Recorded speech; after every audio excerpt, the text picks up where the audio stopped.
Pen-y-bont yn brwydro am y safle yna yn Ewrop, yr ail safle. Maen nhw triphwynt tu ôl i'r Flint sydd yn ail. Sy'n mynd yn gyfartal dyn nhw heno a sicrhau lle yn y 6 ucha. Croesad, Watts i'r posib pella, Amon! O'r gol yn agored o'i flaen e. Kane Owen. Mael Davies yw'r tag, mae Mael Davies yn cael ei ben i'r bêl. A mae hi yn gic o'r smotyn. Jonathan Hood oedd ar drosedd. Munud yn unig tan hanner amser. Nathan Wood, dim Kane Owen sy'n sefyll dros y bêl, a mae Nathan Wood yn rhoi Pen-y-bont ar y blaen. 5 gol gyngreiri o'r tymor. Cic gornel gynnar yn rhoi hanner at y postyn agosaf yn mynd. Mon yn cael ei penio at gornel y Cosby Wood, nôl mewn i'r canol. Jeffries! Pen-y-bont yn ymestyn i mantes nhw. Mae buddigoliaeth heno yn mynd i olygu bod nhw'n sicrhau eu lle yn y 6 ucha. A Jeffries ar dechrau perffaith i'r ail hanner.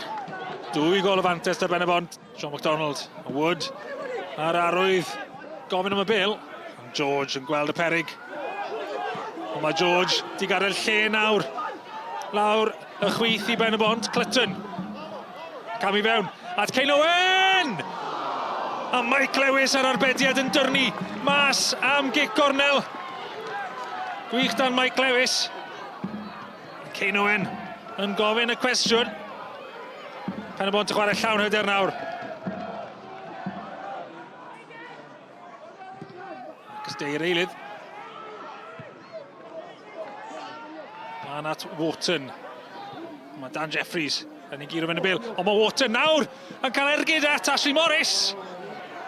Wharton ar cyfle gorau i'r Barri hyd yn hyn. I gymryd 1 gol yn ôl.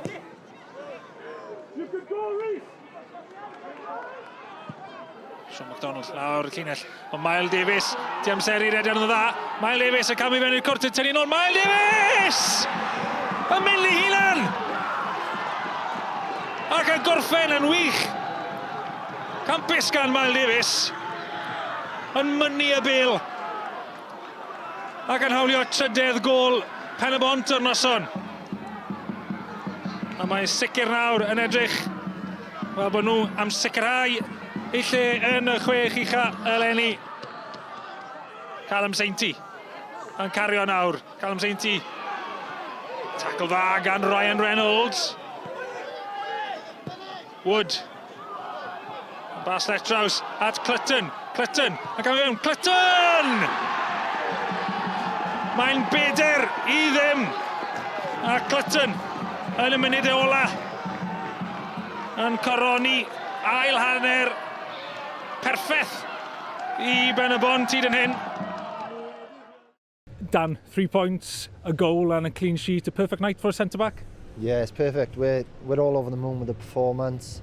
The clean sheet, 100%. Since Mac has come in, Billy Bosch come on as well, he done brilliant. I think it was just all round a good performance. Gavin, 4-0, a fair reflection of the game? Tough one to answer that. I think the game changed in about 3 minutes worth of football. I think the first half was full of honesty and competitiveness, and maybe the rubber green here or there could have maybe got something from that sort of first 45, but you can see the penalty like that from a poor position. You know, you're obviously not giving yourself a fair chance. And then we talk about managing the next 50 minutes after half time, away from home, staying in the game, give ourselves a chance to come and impact the game later on. And then you can see the free header on sort of 46 minutes in your 6-yard box. I don't see my strikers or my defenders being afforded the same opportunities that we're affording other people at the moment. Reece, happy with the win, obviously. Happy with the performance? Yeah, I am. Yeah, I thought it was a complete performance, to be honest with you. First 10 minutes they had some good territory without really hurting us. But after that, I thought, you know, we were well worthy of the victory. And I asked the team before the game, I said, look, they've had a great result last week. Their tails are going to be up. They're fighting. They've got a very good manager. And, you know, we have to put a complete performance in if we want the 3 points. And I thought we did that. Listen, I'll be humble enough and say the better team won today without a shadow of a doubt. I don't know if it's a 4-0 game, but just got to admire their sort of clinical nature today and, you know, pat them on the back for it. But today hurts because those 3 minutes of football, either side of half-time, really killed any hope we had in the game. Looking at the league table, you talked before about accepting in the bottom 6. Are you in relegation battle as well? Yeah, God, listen, at the end of the day, we got no divine right, you know. At the end of the day, we got to focus on the next game. But listen, the one thing I don't doubt is I've got good players and good men in there. And at the moment, it's hard. But as I've said in last week's conversation, find out a bit about yourself in these times. So regardless of being very, very sad, very, very frustrating and hurting, they're the good times as a man because you find out about yourself. And looking forward to seeing what response I get next week. You've secured top 6 tonight. So next thoughts, move to second place? Yeah, that's all we're thinking about really. You know, as long as it's there for us, that's what we're aiming for. I always say, you know, we're pushing for the top as high as we can possibly go, and then we might end up being happy with wherever we end up if it's below that. If you aim for something which is mediocre, you're going to end up with mediocre or less, aren't you? So, yeah, we're going to keep pushing really hard, and I think as it stands right now, we're second, and for the club, for where we've come from, we might just linger looking at that table for tonight.